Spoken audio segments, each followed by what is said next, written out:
우리가 성탄절인데 이 성탄절을 맞이하면서 오늘 본문 말씀을 통해서 예수님 모실 빵이 있습니까? 라는 제목으로 우리 하나님의 말씀을 나누겠습니다.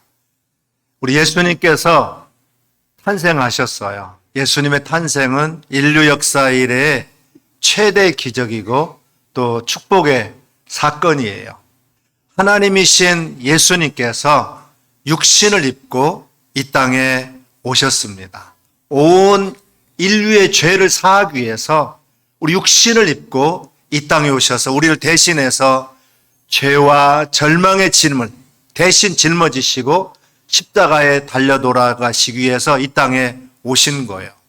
저 높고 높은 하늘의 보좌를 버리시고 낮고 낮은 천한 이 땅에 오셔서 놀라운 구원의 역사를 이루신 우리 주님을 찬양하고 우리가 영광을 돌려야 될 줄로 믿습니다.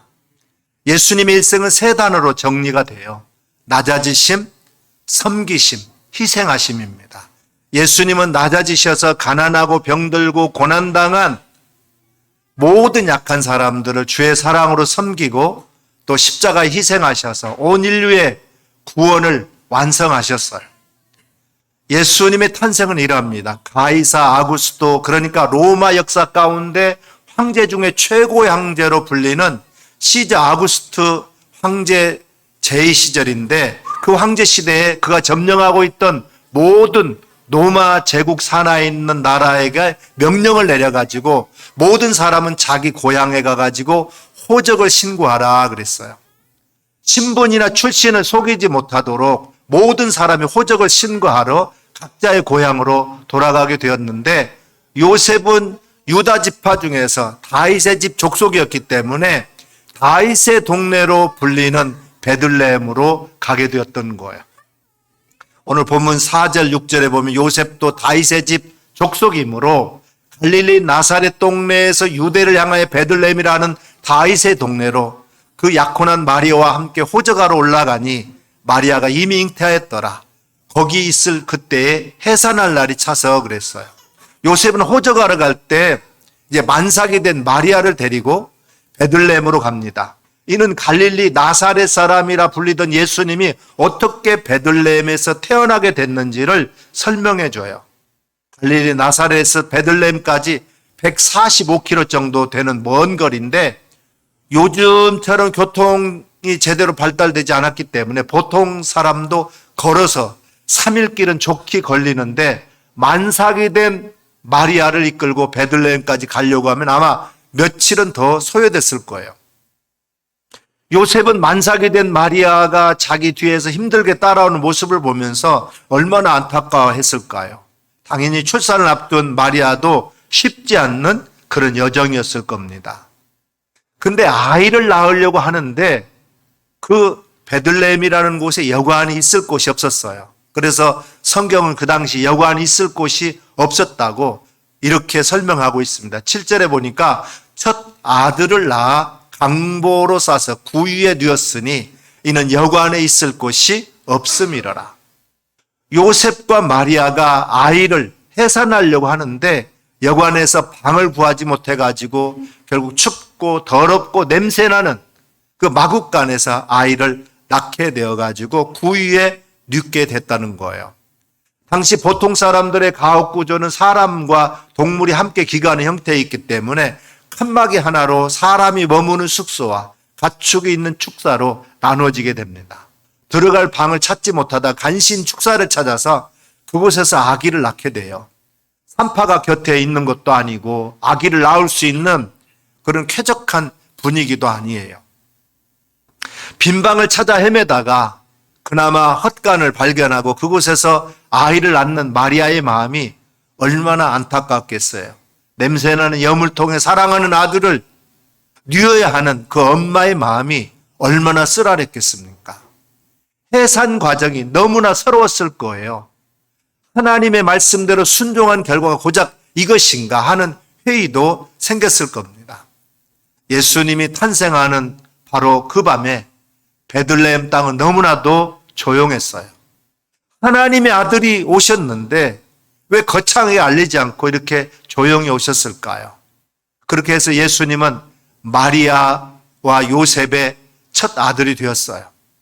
아기 예수의 탄생 장면이 7절에 이렇게 간단하게 나옵니다. 마리아가 예수를 낳아 강보에 싸서 구유에 두었다. 강보로 쌌다라는 것은 갓 태어난 아기를 감싸기 위해서 몸 전체를 천으로 단단히 싸매는 것을 말합니다. 여기서 구유라고 하는 것은 소나 말 또는 나귀가 여물을 먹는 그릇, 즉 여물통을 말합니다. 아기 예수가 구유에 누웠다라는 것 뭘 의미할까요? 마치 태어나면 안 되는 아이가 태어난 것처럼 예수님의 출산은 사람들로부터 환영받지 못했어요. 소외와 무관심, 이것이 구유에 놓인 예수님의 실상이었던 거예요. 인류를 구속하기 위해서 오신 하나님의 아들 예수 그리스도의 생애는 이 구유에서부터 시작됩니다. 예수님은 하늘나라의 영화를 포기하시고 자기를 비워서 가장 낮은 자의 모습으로 이 땅에 오셨던 거예요. 하나님의 아들이신 예수님께서 저 하늘 보좌를 버리시고 이 땅에 오셔가지고 가장 낮고 천한 곳에 누이신 것입니다. 예수님의 삶은 낮아지심, 섬김, 희생 그 자체였어요. 빌립보서 2장에 보면 그는 근본 하나님의 본체시나 하나님과 동등됨을 취할 것으로 여기지 아니하시고 오히려 자기를 비워 종의 형체를 가지사 사람들과 같이 되셨고 사람의 모양으로 나타나사 자기를 낮추시고 죽기까지 복종하셨으니 그 십자가의 죽으심이라 그랬어요. 사람들은 누구나 한없이 높아지기만 원합니다. 더 높은 자리, 권력의 자리로 나가길 원해요. 하지만 교만과 탐욕은 궁극적으로 사람을 파멸로 이끌어가는 거예요. 잠언서에 보면 교만은 패망의 선봉이요 거만한 마음은 넘어짐의 앞잡이니라 그랬어요.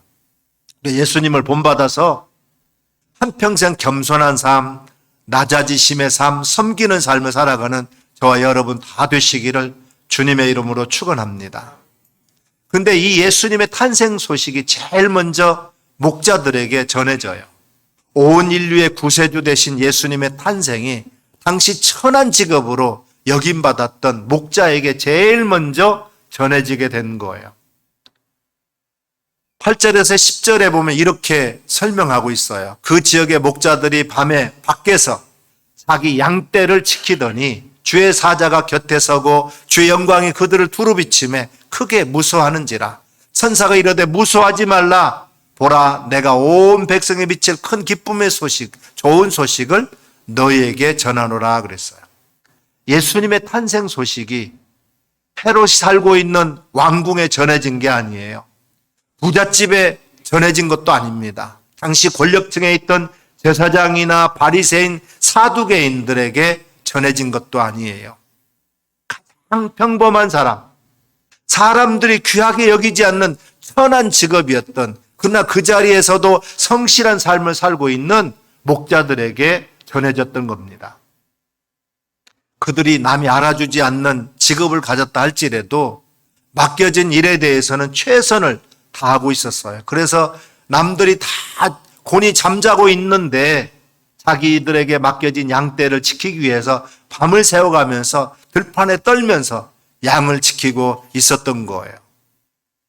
8절에 보니까 그 지역의 목자들이 밤에 밖에서 자기 양떼를 지키더니 그랬어요. 편하게 자기 집에서 잠도 자지 아니하고 양떼를 지키기 위해서 밖에 나와서 밤을 새우며 짐승들로부터 양떼를 지키고 있던 목자들에게 예수님의 탄생 소식이 알려지게 된 거예요. 목자처럼 우리의 심령이 깨어 있어야 됩니다. 우리 영적으로 깨어 있을 때 여기 목자들처럼 주님의 음성을 듣게 될 줄로 믿습니다. 베드로전서 5장 8절에도 보면 근신하라 깨어라 너희 대적마귀가 우는 사자같이 두루 다니며 삼킬 자를 찾느나니 그랬어요. 절대로 우리 영이 잠들어 있으면 안 됩니다. 사도행전 20장 9절에도 보면 유두고라 하는 청년이 창에 걸터 앉아 있다가 깊이 졸더니 바울이 강론하기를 더 오래 하며 졸음을 이기지 못해 3층에서 떨어지거늘 일으켜보니 죽었는지라 그랬어요. 다행히 사도 바울이 내려가서 그를 살려냈습니다마는 우리도 어떤 이유로든지 유두고처럼 졸거나 잠들게 되면 안 돼요. 영적인 잠을 자는 것은 결국 우리를 파멸로 이끌어갈 수 있어요. 영적인 잠을 자게 되면 생각이 부정적으로 바뀌게 됩니다. 영적인 잠을 자게 되면 기쁨과 감사도 사라져 버려요. 교회를 다녀도 그저 구경꾼으로 왔다 갔다 하고 어두운 면만 바라보고 원망과 불평을 말하는 모습으로 우리 삶이 바뀌어져 버려요. 오늘 영적으로 깨어 있어야 됩니다. 늘 깨어 있어야 돼요. 목자처럼 깨어 있어야 돼요. 그리고 맡은 일에 우리가 성실을 다함으로 그 일을 완수할 때 하나님께서 복을 내려 주시는 거예요. 영적으로 오늘 우리 모두가 깨어 있기를 주님의 이름으로 축원합니다. 기도로 깨어 있고 또 찬양으로 깨어 있고 말씀으로 깨어 있고 감사로 깨어 있는 저와 여러분 되시기를 주님의 이름으로 축원합니다. 이 목자들의 모습을 보면서 우리가 결심해야 할 것이 있어요. 이 성탄절을 우리가 맞이하면서 우리가 앞으로 어떤 삶을 살아야 될까요? 먼저 내 삶의 중심에 예수님을 모셔야 됩니다. 아무리 바쁘고 할 일이 많다 하더라도 예수님을 거절하고 마국간으로 몰아냈던 당시의 사람들처럼 살면 절대로 안 됩니다. 어떤 경우에나 어떤 상황에서도 내 삶의 중심에 예수님을 모시기를 바랍니다. 내 삶의 첫 번째 순서에 예수님을 모셔야 돼요. 사람들이 바쁘다고 또 자기가 이제 높아졌다고 사람들이 여러 가지 많은 일로 이제 예수님을 처음 믿을 때 받았던 그 은혜의 감격을 잃어버리고 첫사랑을 잃어버리고 예수님을 뒷전에 두고 그저 일에 취해서 살아가는 사람들이 되어서는 안 됩니다. 내 삶의 중심에 예수님이 계시지 않고 내가 자리 잡고 있는 거예요. 내 생각이 자리 잡고 있어요. 주님이 내 마음의 중심에 오셔서 나를 다스려 주시는 게 아니라 내가 아무리 바빠도 아무리 내가 이 세상에 나가서 잘 돼도 모든 것이 주님의 은혜라는 걸 항상 잊지 마시기를 주님의 이름으로 부탁합니다. 예수 중심으로 일평생 예수 제일주의 삶을 살아갈 수 있기를 주님의 이름으로 축원합니다. 또 우리는 이 기쁜 소식을 전하는 자가 돼야 돼요. 양떼를 지키던 목자들에게 천사가 이와 같이 소식을 전했습니다. 누가복음 2장 10절에 11절에 보니까 천사가 이르되 무서워하지 말라. 보라 내가 온 백성에 미칠 큰 기쁨의 좋은 소식을 너희에게 전하노라. 오늘 다윗의 동네에 너희를 위하여 구주가 나셨으니 곧 그리스도 주시니라. 천사가 목자들에게 기쁜 소식을 전한 것 같이 이제 오늘 우리도 이 기쁜 소식을 만방에다가 전하는 사람들이 돼야 됩니다.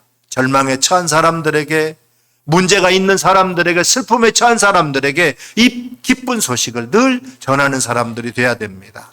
예수님이 우리의 구세주가 되시고 예수님을 믿을 때 우리에게 하나님의 은혜가 임하게 되는 줄 믿습니다. 구원을 우리에게 선물로 주셨어요. 그 결과 우리는 영생 축복을 받게 되었습니다. 예수님만이 우리 길이고 진리가 되시고 생명이 되신다는 사실을 널리 전해야 됩니다. 우리 예수님을 믿을 때 하나님의 은혜가 우리에게 임함으로 말미암아서 영혼이 잘 되고 범사가 잘 되고 강건하게 되고 생명을 얻되 풍성하게 얻는 은혜가 우리 모두에게 임하게 되기를 바랍니다. 또 우리는 사랑의 실천자가 되어야 됩니다. 사랑은 말이 아니라 실천이에요. 절망에 처한 사람에게 예수님의 사랑을 전해야 됩니다. 또 우리가 사랑을 실천해야 돼요. 고난당한 이웃을 우리가 돌봐야 됩니다. 우리 주변에 고개를 돌려만 보면 우리가 돌봐야 할 사람들이 얼마나 많은지 몰라요.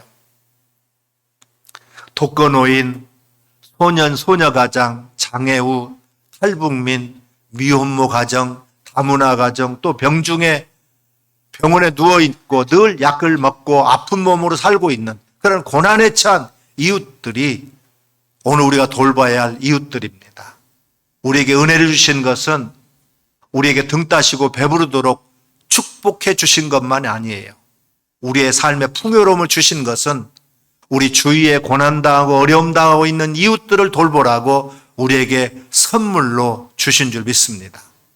가진 것을 아낌없이 나누면서 그들을 사랑으로 섬기고 그들을 사랑으로 돌보는 그 주님의 귀한 자녀들이 다 돼야 될 줄로 믿습니다. 그것이 하나님의 뜻이고 또 오늘 우리에게 주신 사명이기도 해요. 사도 바울은 이 복음 전파의 사명, 죽어가는 영혼을 살리는 사명을 완성함에 있어서 자기의 생명조차도 귀한 것으로 여기지 않는다. 그렇게 갈라디아서 사도행전 20장 24절에서 고백했어요. 내가 달려갈 길과 주 예수께 받은 사명 곧 하나님의 은혜의 복음을 증언하는 일을 마치려 하면은 나의 생명조차도 조금도 귀한 것으로 여기지 아니하노라 그랬습니다. 여러분의 맡긴 사명을 감당하기 위해서 정말 나의 생명조차도 조금도 귀한 것을 여기지 아니하리라 하는 사도 바울의 고백이 오늘 우리의 고백들이 되시기를 바랍니다. 우리 교회도 이제 이곳에 세워지면서 열심히 열정을 다해서 전도와 또 선교를 위해서 달려왔습니다. 우리도 이 사명을 잠시도 우리가 멈춰서는 안 될 줄 믿습니다. 우리 교회가 선교 헌금한 것은 100% 이상 선교에 다 사용해요. 우리 교회가 건축 후에 최악의 어려움이 있을 때에도 우리 교회에서 헌금한 그런 어려운 상황 속에서도 선교부를 줄이거나 또 보내지 않는 경우가 없었습니다.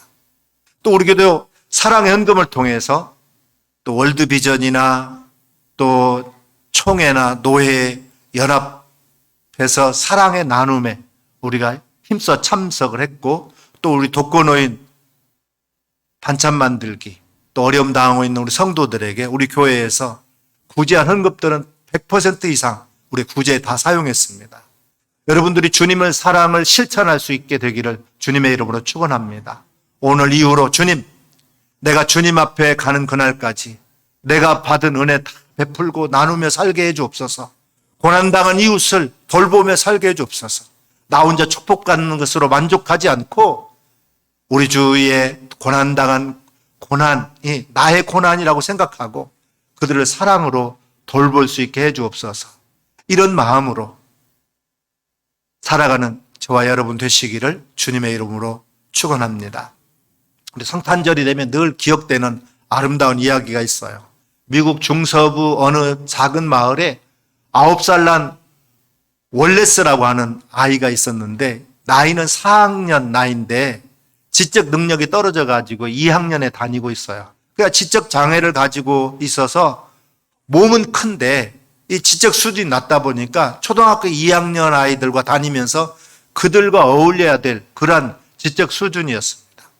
그러니까 그런 이런 지적 장애로 인해서 평생을 정말 힘든 삶을 살 수밖에 없는 그런 아이였어요. 그런데 성탄절이 되어가지고 교회 학교에서 이제 성탄절 연극을 하는데 다 이제 아이들에게 역을 맡깁니다. 요셉 역을 맡기고 마리아 역을 맡기고 목자 역을 맡기고 동방박사 역을 맡기고 다 맡기는데 이 월레스를 맡길 역이 없어요. 맡길 그 배역이 마땅치 않은 거예요. 말이도 어눌하고 지적 능력이 떨어져 가지고 그러니까 선생님이 고민하다가 맡겨진 역이 뭐냐면 여관 주인의 역이었어요. 가만히 서 있다가 이제 마리아 요셉이 오면 방업소에 딱 한마디만 하면 되는 거예요. 연습을 시키고 또 시키고 또 시켜가지고 연습할 때 이 월레스가 곧잘 했습니다. 그냥 요셉과 마리아가 와가지고 우리 아이가 태어나야 되는데 방을 좀 달라고 그러면 가만히 있다가 방 없어요. 그러면 끝나는 거예요. 그래서 성탄절이 되어가지고 온 저녁에 교인과 동네 사람들이 다 모였습니다. 이제 순서대로 착착 연극이 진행되어 가는데 이 선생님은 이 월레스 순서만 지나면 모든 것이 잘 끝나니까 조바심을 가지고 그 뒤에서 서성거리면서 무대 뒤에서 지켜보고 있었어요. 드디어 분장한 요셉과 마리아가 와서 문을 두드립니다. 이 문을 두드리면서 월레스가 문을 여니까 간절히 이제 이 마리아와 요셉이 호소를 해요. 지금 내 아내가 만삭이라서 아이를 낳아야 되는데 방이 필요합니다. 이 추운데 갈 데도 없고 방 좀 주세요. 방 좀 주세요. 원래 연극할 때는 방이 없어요 하던 아이가 가만히 그냥 서 있는 거예요. 꼼짝 않고 가만히 서 있어요. 그래서 선생님 뒤에서 방 없어요. 방 없어요. 방 없어요. 막 그렇게 얘기하라고 하니까 나중에 이제 아이가 정신을 차리고 빈 방 없어요. 이렇게 말합니다. 그러니까 요셉과 마리아가 고개를 푹 숙이고 뒤로 돌아가는데 그 모습을 월레스가 보더니 눈물을 글썽이는 거예요. 그런데 소리를 지릅니다. 요셉 가지 마세요. 마리아를 데려오세요. 내 방을 쓰세요. 연극은 엉망이 되었지만 연극을 지켜보던 모든 어른들이 다 눈물을 흘리게 된 거예요. 이 월레스의 순수한 마음, 우리도 정말 이 월레스 같이 예수님을 모실 마음의 방이 준비되어 있나요? 이 연극은 실제로 미국에서 일어났던 일로 1977년 가이드포스트와 다이제스트 등 월간지를 통해서 월레스의 성탄절이라는 칼럼으로 소개되었고, 우리나라에도 1980년도부터 매년 12월이면 크리스마스가 다가올 때 교회뿐만 아니라 일반 문화계에서도 빈방 있습니까? 라는 연극이 공연되고 있습니다. 2023년 성탄절에 만약 우리에게 와서 빈방 있습니까? 이렇게 묻는다면 우린 어떻게 대답할 겁니까? 여러분 마음에 예수를 모실 자리가 준비되어 있습니까? 여러분 마음속에 여러분의 탐욕, 이기주의, 교만, 고집이 가득 차서 예수님을 모실 한 공간도 없는 그런 모습으로 오늘 우리는 살고 있지는 않습니까? 그저 내가 살기 바빠서, 그저 돈 벌기 바빠서, 그저 세상으로 나와서 높은 자리 가기 위해서, 그러한 세상의 명예와 인기를 얻기 위해서 주님 오실 자리가 없는 그런 삶을 우리가 살고는 있진 않는지, 어떻게 보면 나라고 하는 우상이 나의 마음에 딱 자리 잡고서 예수님 모실 자리가 없는 그런 삶을 살고는 있지 않는지 우리 자신을 돌아보기를 원합니다. 웰레스는 초등학교 2학년밖에 안 되는 그런 지적 능력으로 머물러 있지만은 순수하게 정말 주님을 사랑해서 연극임에도 불구하고 주님을 사랑하는 마음으로 요셉과 마리아를 붙잡았던 거예요. 여러분, 오늘 예수님이 나의 마음의 문을 두드리실 때 주님, 내 마음 중심에 오셔서 나의 주인이 되어주시고 나의 일생을 인도해 주옵소서, 이렇게 말할 수 있게 되기를 주님의 이름으로 부탁합니다. 예수님께서 이 땅에 오신 뜻이 무엇인지 우리가 깊이 생각하고 예수님의 그 낮아지심과 섬김과 희생이 우리 마음 중심에 자리 잡아 주님 앞에서 나의 삶을 맡기는 그런 성탄절이 되기를 주님의 이름으로 축원합니다.